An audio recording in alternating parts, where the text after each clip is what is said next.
Hi, and welcome back to another episode of the Education Exchange.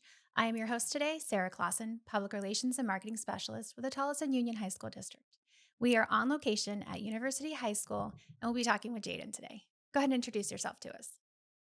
Hi, my name is Jayden Konki. I'm a senior attending University High School. One fun fact about me is that I'm actually only 16 years old, and currently have a nonprofit, Alava Global, that's focused on public health equity. You're only 16 and a Yes, senior. yes, Okay, that was a curveball I was not expecting. How? You're here so young and about to graduate at 16. How did that happen? yeah. So I skipped my seventh grade actually. So I went to basis prior. I went to basis Awatuki for my middle school, and then during COVID, I had the fortunate opportunity to skip a grade with ASU Prep Digital during my seventh grade. So I skipped that, and then I went to eighth grade, and then I joined here at University High School at the age of 12 years and 11 months. Wow. Wow. Do you have any siblings? Are they on the same trajectory I as you have are? yeah, I have two younger siblings, Japheth and Joshua. One Japheth is 12 and Joshua is 9. I do not believe they're on the same trajectory as of yet because I haven't heard anything from their schools, They're but still, in the appropriate grade level. yeah, they're They're still in not the joining you in high school? no, they're Okay. not joining me in high Okay. school, that's for sure.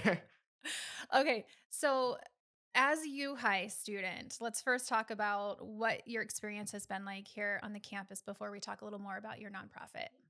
And you're a senior. So, what is your career path? What do you hope to do? And how is your education supporting you? Yeah. So I plan on being a cardiologist when I grow up. And I think that UH has really shaped me at that career path where I've had that resolve to be in medicine before I entered high school. But I think University High School has given me that spirit of grit that they always talk about around here, which is persevering even through the most challenging times. And I think that that spirit has allowed me to better embrace whatever comes my way as I continue to pursue medicine. And yeah. And then I guess time management is also a really big thing here at U High. I think a lot of my uh, classmates can also say the same thing that time management is really essential when you're taking a U High class because the amount of homework you get is definitely not minuscule. So you need to make sure that your time is managed well. And I think that's a good skill regardless of whether I'm doing homework or whether I'm working on other stuff outside of school. And I think that UH has really, really shaped me to do that. What was that transition for you at such a young age to go into high school and then also like this college prep environment, which is, like you said, it's more intense. There's a lot more homework involved. You have to learn about time management skills, but also like just transitioning from an elementary program to a high school level at the age of 12. Uh to be honest, I did find it a bit challenging at the beginning because it was more of, I guess, how do I say it? I guess more of a a little more of a curveball, as you had mentioned Yeah, earlier. yeah. It's more of a curveball because when I was, I originally joined 2022. When I joined, it, I hadn't been in a normal high school. I hadn't Because it been in was a online normal, schooling, right? yeah, I hadn't been in a normal brick and mortar for about 3 years. I think a little bit around 3 years. So I was originally reluctant to join in brick and mortar school. I was like, I like this online thing, it's kind of it's nice. I don't got to see anybody, nobody got to see me. I can show up to school in PJs. That sounds fun. Right. And then my dad was like, "No, absolutely not." And I think a little bit of that stems from my ASU prep days because I admittedly was failing all my classes in ASU. What? I failed all my classes in ASU prep digital until the very last day of the semester where I did an all-nighter and then I passed all of those And you're courses. still here at U High after failing everything. Oh my gosh. It's a story. You It's are full of surprises. yeah. As I you- yeah, it started a little bit of background on that. So I had coding, English, science, and a social studies course. I didn't log in for the courses. I didn't log in for the live instruction. I did not do any work. All I did was this online game. It's really neat. I think it's called, I don't know what, yeah, bonk.io. I think that's what it was. It's like a physics game that my friend told me way back in middle school. And I'm like, ooh, this sounds fun. Let me get on it. So you played games. I played games all throughout middle school. I didn't do a single assignment. At least basis was different. Basis I actually did work. ASU prep, I did not log in. I didn't do any work. Last day of semester, last week, I started working on coding, finished coding off in a day or two, the entire course. Then I finished the science course in a day. And then I was like, okay. And then the math course, that's what took me an all nighter. I was like, ooh, it was pre calculus at the time that I was taking. And I was like, okay, I think I have to lock in now. So then I locked in, and then it was an all nighter later. My teacher from Chicago messages me like, "Hey, looks like you had fun last night." I'm like, "I hope you have fun today." And then she was like, "Yeah, you passed. You got the highest score in the class." And so I passed with a 99.7 Oh in that my. class. Okay, so your parents were like, "We're not doing online schooling. Sorry. You're gonna Yeah. go to the brick and mortar. You're gonna go to Tolleson/University High School, and you're gonna go into the college prep school." Yes. Okay. All right. So, all right, Jaden. In addition to, I hope you have good grades here. Yes. Okay, good grades here. You've locked down, like you mentioned, Yes. here at University High School. Are there other extracurriculars you do besides the nonprofit, which we'll get into in just a few minutes? Yeah. I have my own club here on campus. I run the Olympiads Club here.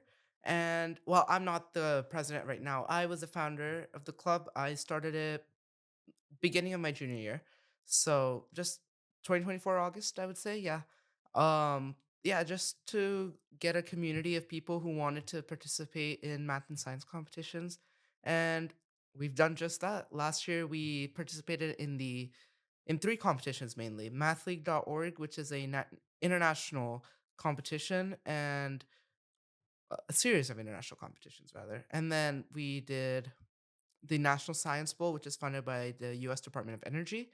We did that one, and we did the Purple Comet Math Meet. So all three of these were our focuses in the respective math and science tracks.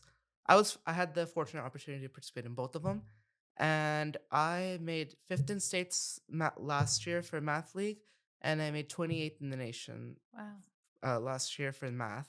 Thank you. And then for science, our team made ninth in the state, and for the Purple Comet Math Meet, we scored first place as a school in the state of Arizona. That's fantastic. Yeah. I'm glad to hear that. All right. So, this nonprofit, which is almost a year old, you started Yes. it in July of 2025. Correct. Where did the idea for this come from? The name for it? How do you balance everything? Like, tell me. Okay. So I guess we'll start with how this came about. Yeah, where and what, Yeah, maybe. where and what. We'll Okay. start with where and the what. So where would be my summer research internship at Glendale Community College. I was working on psychology research, which I'm getting ready to publish in a peer-reviewed journal soon, and I'm planning to present that at a conference in Tacoma later this year. So more on that later. So I started this nonprofit I had a when I had like a discussion with some of my friends, and then we also had a speaker come in, or someone, not a speaker exactly, but more of, I guess it was more of like anecdotal speaking from one of the mentors in the research program, Okay. who I think it was Dr. I forgot her name. Dr. Hejung Park. Yes. She had talked about how public health is a very uh like touchy subject nowadays with the political world around us, and she was like, it's now on to you guys, the next generation, to carry forward public health. And I felt that calling. And it's been a thing, like that was the final catalyst towards my nonprofit. But originally it was like a simple thing as like walking in the park and seeing a veteran father. He was unfortunately in part of the unhoused population in our valley, and I walk around at Cesar Chavez Park. That's the closest park to my house. So he had a cardboard sign up, and I believe it said "Father of four, anything helps, God bless." And I felt moved at the time. I was like, "I'll give you." Like I had $20 on my pocket, so I'm like, "I'll give you the $20." And then I was like, something doesn't feel right. I'm giving you the $20, which I'm happy about, but I'm not addressing the fact that you came to this position being a veteran. And then I was like, okay. So hearing Dr. Hajong Park and then having all these experiences was like, okay, it's time to take action. So end of June, I start thinking of names for the nonprofit, and this is where the name comes in. Okay. So I didn't want to go with an English name just because I felt that that was kind of lame. I was like, English name sounds kind of boring. Let's think of a fun little name because I still want to have a little bit of creativity involved in this, and I don't want to I don't I want it to stand out because it's at the end of the day I wanted to take it global. That was almost my mission to begin with. So I was like, let's take this global. And I was like, if I want it to be global, I probably got to choose something that's easy to say and that has a good meaning behind it.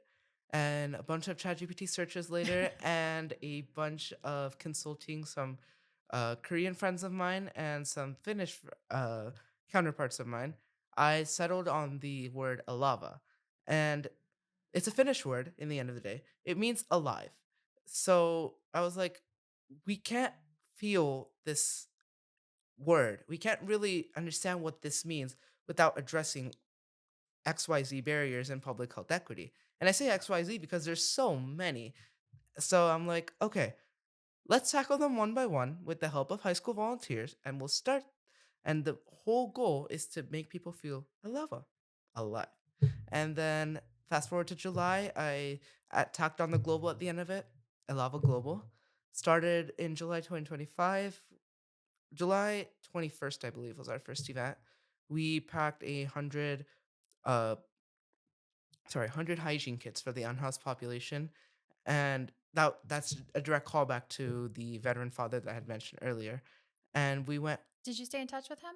I was not able to stay in touch with him, but his story, I guess, is what really drove this whole thing. So I really kept that in mind as we were packing each bag, and we had distributed beyond that park. We went, I think, almost 100 miles around Phoenix to distribute these kits. We went through Central City. We went all the way up to the Cardinals Stadium, State Farm. Then we went all over towards the airport side, and it was the whole thing. Me and my parents and my brothers, they all tacked along, and they were like, "Okay, you know what? It's something you're starting. We should also help you." And I really appreciate their support. Without them, I don't think I would be able to get anywhere. So let's backtrack just a little bit Yeah. here. How do you start a nonprofit?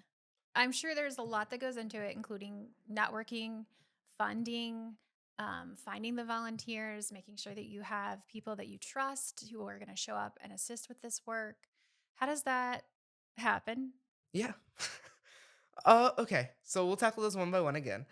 Starting with funding, because I'm going to have to admit that my dad is the one that is funding everything. I There's nothing wrong with that. absolutely not. And I really have to appreciate my dad. Like, thanks, Dad, if you're listening to this podcast. Without your funding, I don't think I would be able to carry out this mission. And, it's hard. It's hard. Because Dad's like, "Oh, you gotta start looking for funding." I'm like, "Yeah, but we just started. I don't feel like asking for funding. But unfortunately, money moves Money everything. moves everything." So I'm like, but my dad's like, "You know what? It's okay. It's this event. Let's just do it. I want to make sure that you're making the impact that you wanted to make." And he's like, anything I wanted to do, like we had, and I'm gonna give a little anecdote here. We had originally planned for the July event to be an naloxone kit assembly event where we pack for Sonoran Prevention Works, and that was our plan. But unfortunately, Sonoran Prevention didn't have the kits available at the time for us to pack, so that led to a frantic 2 days of phone calls nonstop across the state. And I think that also helps with that networking aspect that you mentioned earlier, because Mhm. they're like, "Oh, we're so happy to support you. Yeah, only problem, you're in Phoenix and we're like in Chinle, or we're all the way at the border in Nogales. Do you want to drive down and come get it? Or like how do you want to do it?" My dad's like, "You know what? Don't worry about it. Do we gotta go down to Nogales? We're gonna go down to Nogales. If we gotta go up to Colorado, let's do it. You haven't changed yet. Let's go." By the time we get back, it'll be like, I don't know. Several Several hours hours later. later. Several hours later. But you know what? We want to make this a success, and we want the first event and we want every event to have an increasing impact in people's lives. So whatever the cost may be, let's do it. So that support, again, it comes back to that support that really guided me throughout the whole process. And then I guess legalistic aspects, we are officially registered with the Arizona Corporation Commission. So that was a little bit of a headache, but dad was like, you know what, you got this. Come and talk with me if you have any questions. But it's all you. It's all He's making you go through the paperwork and figure out how to do it, yeah, and because it in the end of the day, I want to carry this on beyond high school. This is not something that's just a resume filler. So I want to make sure that I understand what I'm doing, and at the same time, I want to help my peers. I want to help like to gain volunteer hours. I want other people in the community to get impacted. I want them to feel called to also come along and join us in the mission to advance public health equity globally. So if you can't really advance a mission unless you yourself understand the mission, and that means starting from square one. So, yeah, so the first event had some hiccups, but it was a success. it was a smashing success, I would say. And since then, you've had 2 more events? Correct. In September 27th, we had our second event in partnership with Feed My Starving Children. That was up at Highlands Church in Scottsdale, where we packed over 15,000 bags of food with Feed My Starving Children, a group of 10 volunteers. And those bags, if I'm not mistaken, I think I got an email the other day saying that they went to the Philippines and Vietnam. So I guess it ties in with the global aspect. I guess we're But you making. didn't know ahead of time No, where we that. didn't know. They said that they were going to send these kits worldwide, like, and they had mentioned some countries in Africa and then Mexico, I believe, and then some parts of South Central America. But I didn't think they would send it to the Philippines and Vietnam. But came as a pleasant surprise. I mean, regardless of where the kids went, I'm happy that they impacted someone somewhere. At least they're able to go to sleep without on a full stomach. What other kind of impact are you hoping to have locally, whether it's Arizona or the United States? Yeah. So locally, we we engage in various different events. So in the end of the day, we just want to ensure a healthier future for all. And I think that that starts when you realize that there are barriers to people reaching this so-called healthy future. And addressing those barriers involves time and involvement. And I think that through a level global, we're preparing people like myself and people like my peers and while we welcome volunteers from all walks of life, I feel like our events are really targeted towards the, I guess you would call it the high school age, middle school age population to instill a seed of community service within them. We want to make sure that service oriented leadership, service oriented actions are the basis of how we operate as a society.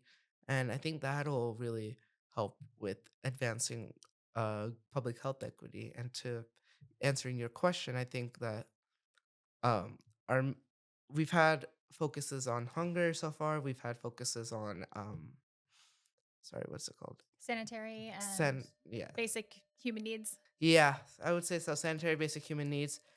And we also did the uh, event in January with Sonoran Prevention, where we assembled safe use kits for the recreational drug user population here. So that again, our events impact a multitude of peoples, and I think that singling out like who are you trying to impact or what you're trying to impact is not the right lens. Instead, it should be more of how are you going to impact and more of how much impact can we make with the resources that are available to us. So to move forward, what would you say your nonprofit needs to continue to be successful? Yeah. So I would say volunteer engagement is a must because all our events are volunteer led. So without volunteers, we really cannot do the work that we do. And it's a great thank you to all the volunteers who have come forward thus far, who have supported or who have sent people, even if they didn't come to volunteer. I know people who have forwarded the flyers that I send that I make to other people like, "Hey, I know I can't come, but someone else can." Mhm. So, really a thank you to all of them. And then another very important thing is gonna be funding because we are, looking to expand into other states, within this year. So, funding will be a quintessential thing to continuing our mission nationwide and then globally as well. And as we continue to grow and scale of our events and how we impact people, I think that getting the funding necessary would help alleviate that burden and allow us to fully focus on our mission rather than worrying about where the money is going to come from to continue our mission. Okay. And then college? I heard from Miss Landis that you have applied to 22 different Yes, I have. higher education. Yes. That's a large net to cast. Do Yes. you have one or two that you're really aiming for? No, actually. You want to get in everywhere? I would like to get in everywhere. Wow. And I think that it's just a matter of, for me, merit-based aid. It's what? I'm sorry. Merit-based aid. I am looking for the most amount of merit-based aid. So wherever I get that and wherever God plans for me to go, that's where I'm gonna go. And you said that you'd like to be a doctor. You'd like to Yes. be in the medical field. Is there inspiration behind that choice? Uh, well, my mom is a registered nurse to begin with, so the interest in medicine came from her mainly, and then the cardiology thing is just something that I've just grown an interest to. I honestly can't pinpoint. I think it's like YouTube videos and seeing I don't know really. I feel like just YouTube videos and seeing other people like talk about cardiology and be like, it's a really cool career. You should try it out. And I'm like, okay. And then I did some my own research, again, ChatGPT for the win. And then it's like, yeah, cardiology sounds fun. This is something I feel called to do. Will you take a gap year between high school and starting college at Probably. the age of 17? Probably not. No. I'm probably not Do planning to. you drive? No. You need to get a driver's license, right? Yep, I don't That's have that part of either. it. Do you have a job other than the nonprofit? No. Okay. No shame. I'm just wondering. I'm just No, it's okay. I appreciate the question. Yeah. Okay, Jaden. I think that is a remarkable story that you have. You have so much ambition and you have many positive forces coming together to help you. Is there anything else that you would like to share about you high experience, the nonprofit, the support you've had from your family, your teachers here, anything at all? Yeah. So I guess to speak more on my UH experience, I mean, it's really just a matter of, again, time management and really stepping out of your comfort zone because I was not comfortable with English coming in. The Worse, language? yeah, like not the language, but like the subject English. Okay. I I'm born and brought up here, so I'm comfortable with this language. Subject wise, English was not my strong suit. I did not like writing essays. I could write poetry. I did win a competition for poetry once. That's the only claim to fame I have in English as of ninth grade. And then I'm like, okay, English. Ugh. I used to dread that class. Sorry, Miss Manula. I dreaded that class. And then I think that UH really puts a focus on English. It's like, hey, this is the foundation for your communication going forward. So you need to lock in. You need to do good on English. And sooner than later, I guess English started to become my strong suit, and math fell into second place. Math was always my strong suit. I always used to do good at math, and I still do. But English just slightly beats that now. So I feel like you just have to accept the change. You need to persevere. I think that's what UH really teaches you. In terms of teachers, I'd like to thank Mr. O'Mara is the absolute goat.